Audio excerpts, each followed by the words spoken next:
What's good, y'all? It's that boy, Easy Millions, and I'm your host of that boy, ETV.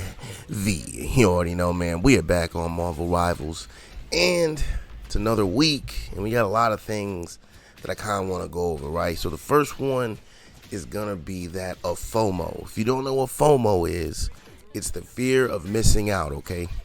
Now, why am I bringing up FOMO in regards to Marvel Rivals? So, over the week, we did get the announcement that they will be bringing back the Battle Pass from Season 0.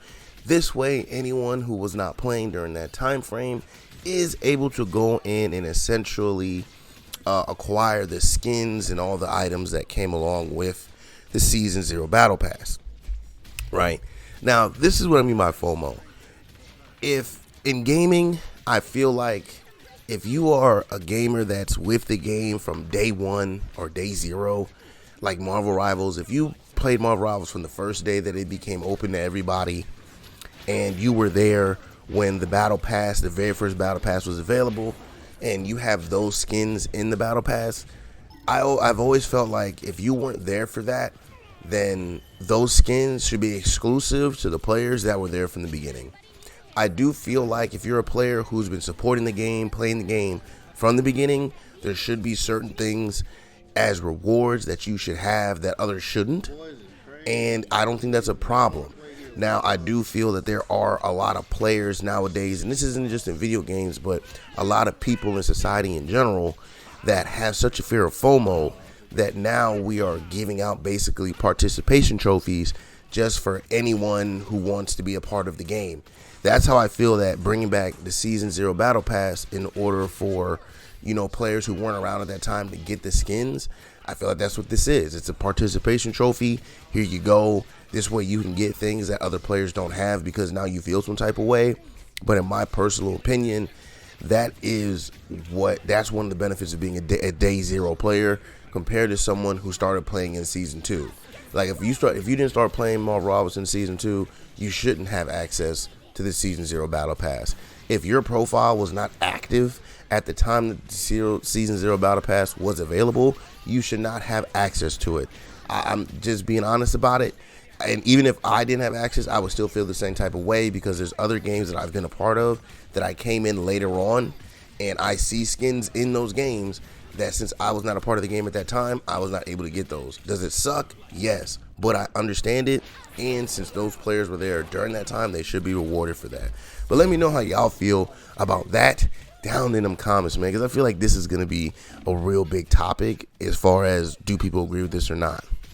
Now, the next big thing I want to talk about is recently we did have a little Galacticus event in which she was giving out Crohn's tokens, right? These Crohn's tokens allow you to basically save yourself from losing rank points while playing in ranked games. Now, these Chrome tokens will only be for gold players and below. So if you are gold 3 and above or whatever it is, if you're gold and above, you cannot use these Chrome shields. These Chrome shields are strictly for bronze and silver players. Now, here's the problem with that.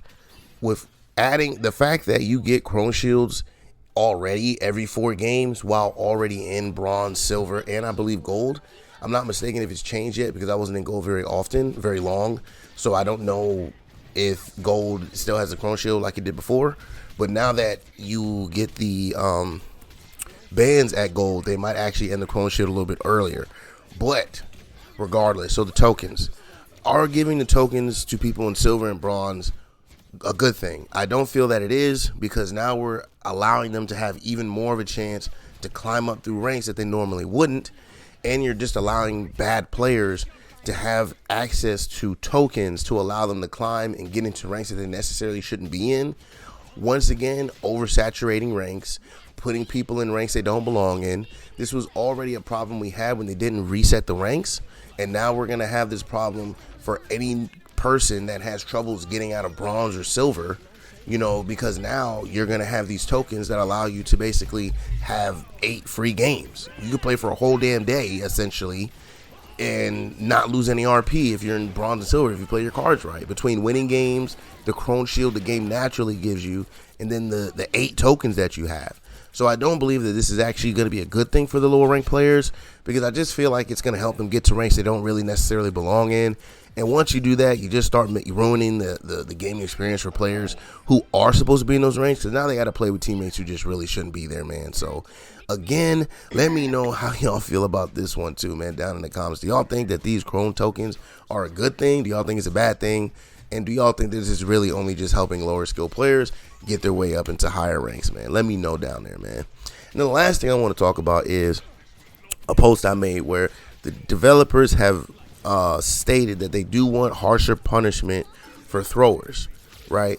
Now, I agree. If you're someone that throws in this game, you should definitely be punished, right? Now, but the question is, how do we punish somebody that throws the game? Now, I put this out for the community, and I got a lot of comments on this, man. I'm not going to lie. I really appreciate everyone that took out the time to see the post and put out their comments, right? So I'm going to go over a couple of these comments that I did get, and I'm just going to throw out their opinions and then add my little 2 cents, right? So the first one here is from Will Dixon Rosario. Shout out to you. And they said they should get demoted to full rank and a week ban. I wouldn't settle for anything less. Now, if you are a thrower, I do believe in the time ban. Now, for it to be a week, that's a little excessive. Maybe like a day or, you know, a couple hours for the first offense, and then maybe a week if you have been considered a thrower for multiple offenses, but not just the first time. I think that's a little excessive. Now, demoted a whole full rank. Again, if you're throwing, I do think you should lose a lot of rank points. Should you be demoted fully? Not 100% sure on that one. So, but right here, this is like basically the sentiment that a lot of players are having.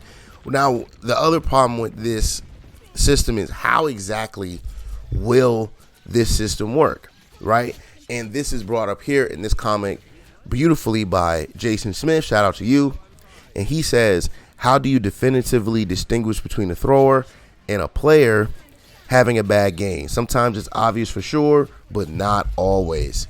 So, again, this is very, very true. How do you distinguish between one player being good and one player being bad, and who's actually throwing and who isn't throwing? So, because a lot of times a player will just be bad, but players assume that they are. But, again, they're not really throwing. They're just bad players, man. So, we got another comment here from Robert Wade Jr. Shout out to you, brother. It goes, IP bans is the only real way they will learn, or full rank drop. Something seriously harsh, not this 15-minute timeout. Now, I do agree with the 15-minute timeout. That's not really deterring anybody. So, yeah, I agree with that. They need to make that a little bit longer. Now, the IP ban I also agree with, because I feel that will be way more successful than just trying to ban someone's account. So I can agree with you right here, Robert, especially with the IP ban, man. And then the last comment that I really want to highlight real fast is actually going to come from Justin Harker. And right here, it's just kind of a sentiment, right? So he goes, just don't play the game. It is what I did, and honestly, I don't miss it much. Matchmaking is non-existent, so when you load in and 5 people immediately lock DPS, it's enough for me to walk away. Shit is still happening in Diamond, and quick play is absolute joke. Facing a pre-made 6-man Celestial team, warming up with their mains, and I have 20-hour Spider-Mans trying to figure out buttons, man. So shout out you, Justin, man. This is the sentiment I've been hearing a lot, that a lot of players have essentially kind of put the game down in Season 2, just ultimately for a number of things. Like I said, throwers, a lot of things that the game has been doing to help out a lot of characters that they shouldn't, man. So let me know, do y'all agree with any of these comments, and how do y'all feel about the thrower situation overall? What suggestions do you guys have, and how do y'all think it's going to play out, man? But this has been another one of them commentary videos, man, and I hope y'all enjoyed that, man. But as always, please like, comment, subscribe, follow, share, become a supporter, and catch me streaming on Facebook Gaming and Twitch at that boy ETV. Now, I'm gonna leave y'all off with the rest of this gameplay, baby. I'm out. Peace.